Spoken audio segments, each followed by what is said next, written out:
Goran Radić, hrvatski slikar iz Osijeka koji slika ustima i nogom.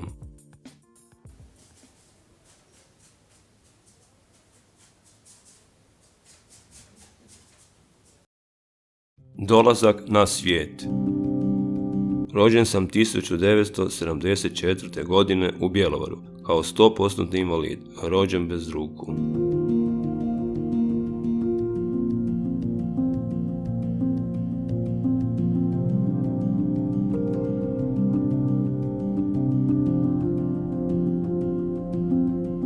Kao dijete sam iznimno volio crtati i slikati.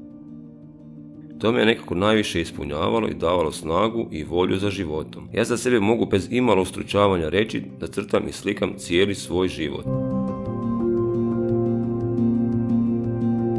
Od 2004. godine živim u Osijeku. 2009. desilo mi se nešto najljepše u životu. Rodila se kćer Sara.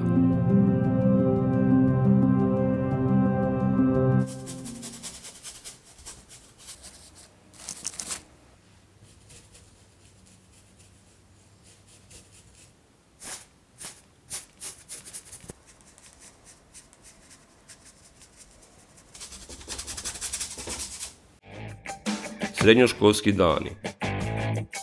Kako sam rastao, tako sam počeo primjećivati svijet oko sebe i krenuo slikati krajolike, portrete, mrtvu prirodu i sakralnu tematiku.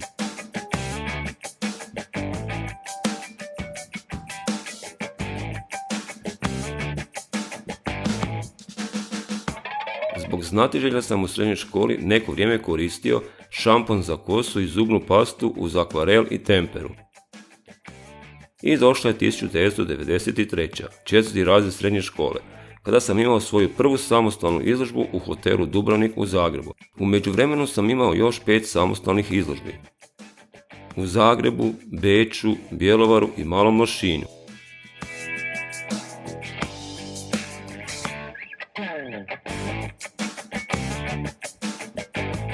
Naravno, imao sam ponuda za puno više samostalnih izložbi u Hrvatskoj i inozemstvu, ali nikada nisam bio pretjerano ambiciozna osoba. Sudjelovao sam i na preko 20 skupnih izložbi diljem Hrvatske i inozemstva, od Zagreba, Slunja, Dubrovnika, Rovinja, Osijeka, Rijeke, Velike Gorice pa do Ljubljane u Sloveniji. –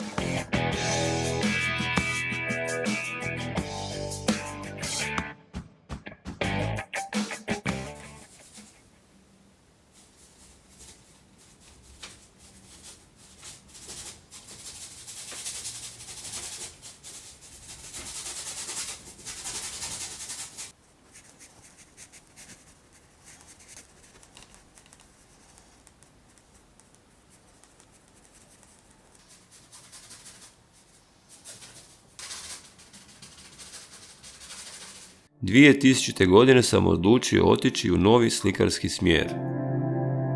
Razdoblje ništa. Ništa je prije svega figurativno slikarstvo slikano u tehnikama ulja i akrila na platnu.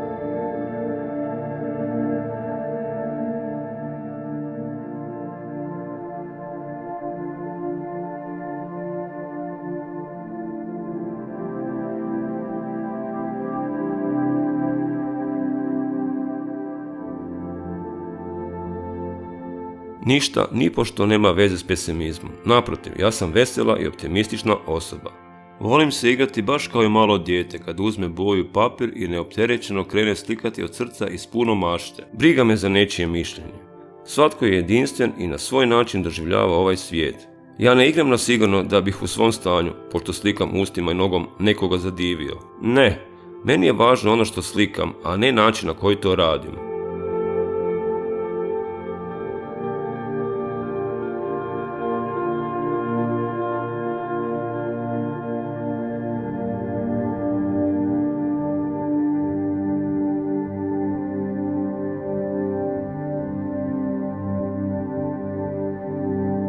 Svaka slika u razdoblju ništa zasebna je cjelina. Cjelokupno ih gledajući ne predstavljaju ništa konkretno. Jednostavno prepustim promatraču da vidi i doživi sliku na svoj način. Velika većina promatrača možda nikada neće vidjeti jer će uvijek tražiti objašnjenje i odgovore. Ili im i to što će eventualno i vidjeti neće značiti ništa, ali ja ni ne slikam za većinu.